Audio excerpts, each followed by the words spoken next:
35 tahun ke atas itu bagaimana ada perlakuan atau afirmasi kalau bahasanya anggota DPR tadi, ya, afirmasi ada perlakuan khusus untuk rekrutmen P3K tahun 2021. Mungkin itu yang untuk dijawab oleh Prof. Nunuk, disilahkan. Kemudian prioritas untuk sekolah negeri, iya, sebagaimana yang tadi kami sampaikan, memang saat ini, tahun ini itu adalah pemenuhan guru honorer di sekolah negeri. Kemudian kalau usulan untuk memberikan afirmasi bagi yang punya masa kerja lebih banyak itu nanti kami sampaikan. Tapi saat kemarin di keputusan Batselnas itu memang kita tidak memberikan perlakuan khusus buat yang senior atau yang sudah lama mengabdi, tapi kami mendampingi dengan memberikan pelatihan bagi guru-guru yang mungkin mempunyai keterbatasan di dalam mengerjakan soal. Nah, itu sebenarnya kami memberikan pendampingan dengan berbasis teknologi, akan ada latihan-latihan soal yang sejalan atau related atau sama dengan soal-soal yang akan diujikan nanti. Nah, ujian seleksi tadi untuk untuk ujian P3K itu berbeda dengan ujian CPNS yang sebelumnya, karena tidak ada seleksi SKD nggak ada, seleksi kompetensi dasar nggak ada, yang ada hanya seleksi kompetensi bidang atau teknis. Nah, nanti tipe konten ujiannya itu adalah kompetensi teknis, jadi harapannya kan kalau kompetensi teknis, guru yang sudah mengajar di mata pelajaran itu sekian lama pasti lebih unggul dibandingkan dengan guru-guru baru, karena memang di sini konten seleksi itu bukan SKD, tidak ada SKD, tapi hanya seleksi kompetensi teknis sesuai dengan mapel mereka. Kemudian ada tes bakat skolastik atau tes penalaran, itu tentu yang senior itu pasti lebih menguasai. Kemudian ada tes manajerial, sosiokultural, dan ada wawancara yang akan dijawab secara tertulis. Jumlah soalnya nanti sekitar 150, dan bobot yang paling tinggi itu 60%-nya itu adalah kompetensi teknis, mata pelajaran dan bakat skolastik atau penalaran.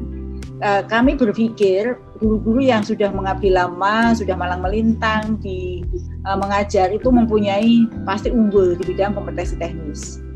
Itu kira-kira ya. Jadi kami berpihak kepada murid dan guru juga. Jadi berpihak pada murid itu agar murid mendapatkan guru-guru yang kompeten, kemudian juga memberikan ruang bagi yang memang punya kompetensi, guru-guru yang punya kompetensi dari segala usia untuk ikut bersaing, tapi tetap memberikan perhatian khusus pada guru-guru seluruh dengan memberikan latihan ujian dan memberi kesempatan jika gagal belajar dari kegagalan untuk mempelajari soal-soal tadi untuk dipelajari seleksi berikutnya.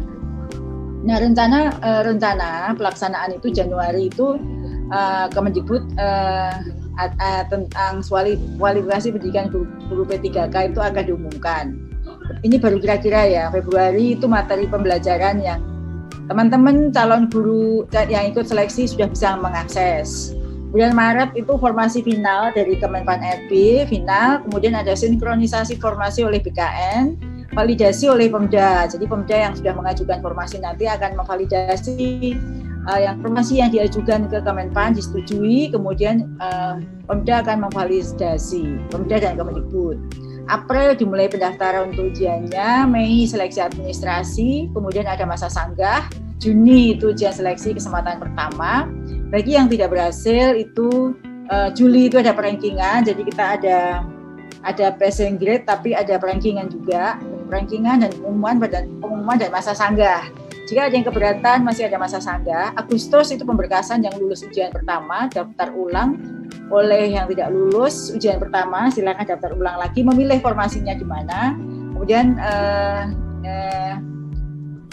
setelah itu September itu ujian seleksi. Jadi dari Juni dan September itu ada kesempatan Juni, Juli, Agustus untuk belajar lagi apa yang sudah dilihat gagal tadi.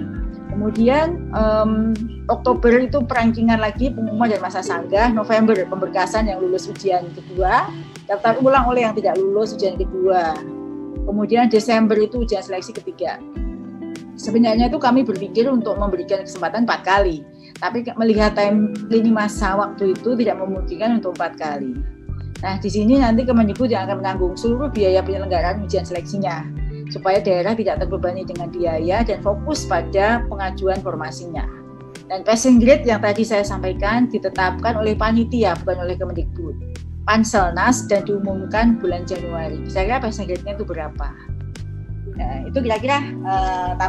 Yang kedua, PPG. Mas Menteri sudah menyatakan bahwa tenaga honorer yang di sekolah negeri di pedesaan atau pegunungan ini sangat sulit atau sangat mendapat perhatian yang lebih begitu. Nah, ini bagaimana solusinya? Yang ketiga, SK Bupati. SK Bupati ini memang sangat dibutuhkan oleh teman-teman honorer karena kemarin itu bahasa yang di daerah itu tidak terbitnya SK Bupati itu karena terkendala oleh PP 48 tahun 2005. Bagaimana dalam PP itu menyatakan bahwa tidak boleh ada pengangkatan yang dilakukan oleh PPK atau Bupati. Nah, sedangkan terbitnya SK Bupati itu bisa digunakan untuk pengusulan NUPTK, untuk PPG, teman-teman yang sudah lulus pretest PPG itu bisa melanjutkan menuju PPG jika mereka punya SK dari Bupati, dan SK itu juga untuk penggajian BOS. Nah, ini mohon ada tanggapan dari Kemendikbud atau dari Mas Menteri nanti. Kalau tidak ada alternatif SK Bupati tidak bisa, apa yang bisa digunakan untuk 3 kesempatan yang bisa diberikan untuk honorer. Mungkin itu yang untuk dijawab oleh Prof. Nunuk, disilahkan.